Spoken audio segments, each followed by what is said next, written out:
मुझे विश्वास है कि यह समिट एक human centric, sensitive, global AI ecosystem के निर्माण में अहम भूमिका निभाएगा। फ्रेंड्स, हम इतिहास पर नजर डालें तो पता चलता है कि इंसान ने हर डिसरप्शन को एक नए अवसर में बदला है। आज हमारे सामने फिर ऐसा ही अवसर आया है। हमें मिलकर इस डिसरप्शन को मानवता के सबसे बड़े अवसर के रूप में बदल देना है। फ्रेंड्स, भारत बुद्ध की धरती है और भगवान बुद्ध ने कहा था, right action comes from right understanding. इसलिए ये बहुत आवश्यक है कि हम साथ मिलकर ऐसा रोड मैप बनाएं जिससे एआई का सही इम्पैक्ट दिखे। और सही इम्पैक्ट तभी आता है जब हम सही समय पर, सही नियत से सही निर्णय लेते हैं। फ्रेंड्स, कोविड ग्लोबल पैंडेमिक के समय दुनिया ने देखा है कि जब हम एक दूसरे के साथ खड़े होते हैं तो असंभव भी संभव हो जाता है। वैक्सीन विकास से लेकर सप्लाई चेन तक, डेटा साझा करने से लेकर जीवन बचाने तक सहयोग ने ही समाधान दिया। टेक्नोलॉजी कैसे मानवता की सेवा का माध्यम बन सकता है, ये हमने भारत में कोविड काल में देखा है। हमारा जो डिजिटल वैक्सीनेशन प्लेटफॉर्म था, उसने करोड़ों लोगों को समय पर वैक्सीनेट कराने में बहुत मदद की। हमारे यूपीआई ने उन मुश्किल परिस्थितियों में भी ये सुनिश्चित किया कि लोग आसानी से ऑनलाइन ट्रांजैक्शन करते रहें। यूपीआई ने भारत में डिजिटल डिवाइड को दूर करने में भी बहुत बड़ी भूमिका निभाई है। बीते वर्षों में भारत ने एक वाइब्रेंट डिजिटल पब्लिक इंफ्रास्ट्रक्चर बनाया है। हम इसे दुनिया के साथ भी शेयर कर रहे हैं, क्योंकि हमारे लिए टेक्नोलॉजी पावर का नहीं बल्कि सेवा का माध्यम है। पावर नहीं, एम्पावर करना। एआई की दिशा भी ऐसी होनी चाहिए जिससे पूरी मानवता का कल्याण हो। फ्रेंड्स, अतीत में टेक्नोलॉजी ने डिवीजन क्रिएट किए, लेकिन वर्तमान में एआई टेक्नोलॉजी सबके लिए सुलभ हो, सबकी पहुंच में हो, ये हमारा लक्ष्य होना चाहिए।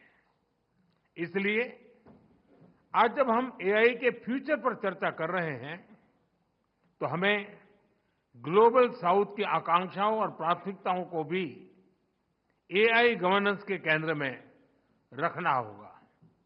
एक्सेलेंसी, युग चाहे कोई भी रहा हो, एथिक्स हमेशा ही चर्चा के केंद्र में रहा है।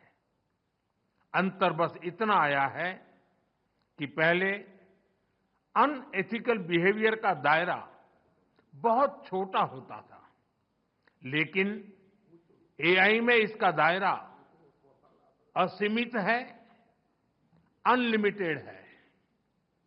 इसलिए एआई के लिए हमें एथिकल बिहेवियर और नॉर्म्स का दायरा भी असीमित बनाना होगा। एआई कंपनियों के सामने बहुत बड़ी जिम्मेदारी है। प्रॉफिट के साथ साथ पर्पज पर भी फोकस हो, ऐसे एथिकल कमिटमेंट की बहुत आवश्यकता है। व्यक्तिगत स्तर पर एआई हमारी लर्निंग, इंटेलिजेंस और इमोशंस को प्रभावित कर रही है। एक्सेलेंसी, एआई के एथिकल उपयोग के लिए मेरे 3 सुझाव हैं। फर्स्ट, डेटा सॉवरेनिटी को रिस्पेक्ट करते हुए एआई ट्रेनिंग के लिए एक डेटा फ्रेमवर्क बने। जैसे एआई में कहा जाता है, गार्बेज इन, गार्बेज आउट। अगर डेटा सुरक्षित, संतुलित, विश्वसनीय नहीं होगा तो आउटपुट भी भरोसेमंद नहीं होगा। इसलिए ग्लोबल ट्रस्टेड डेटा फ्रेमवर्क जरूरी है। सेकंड, एआई प्लेटफॉर्म अपने सेफ्टी रूल्स बहुत क्लियर और ट्रांसपेरेंट रखे। हमें ब्लैक बॉक्स के बदले ग्लास बॉक्स अप्रोच चाहिए, जहां सेफ्टी रूल्स देखे और वेरीफाई किए जा सके। तब अकाउंटेबिलिटी भी क्लियर होगी और बिजनेस में एथिकल बिहेवियर को भी बूस्ट मिलेगा। थर्ड, एआई रिसर्च में पेपर क्लिप प्रॉब्लम का उदाहरण दिया जाता है।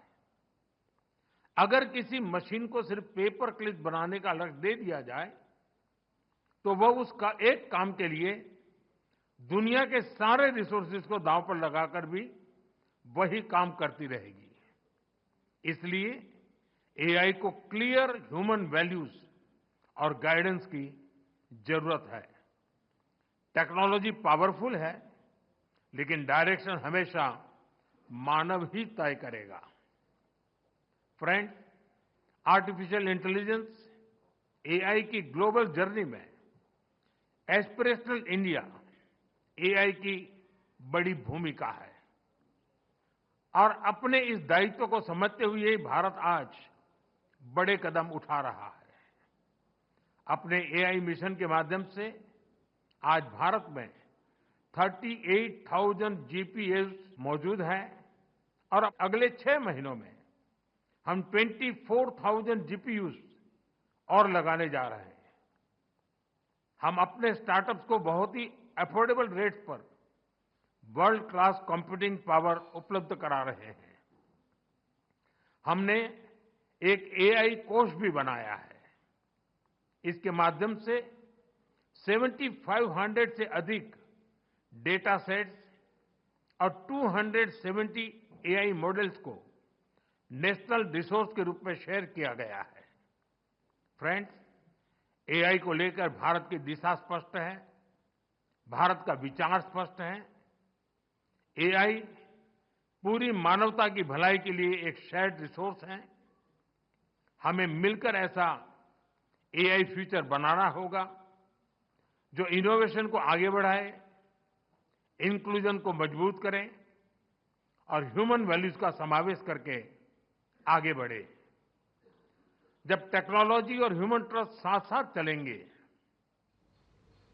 तो एआई का सही इंपैक्ट दुनिया पर दिखेगा।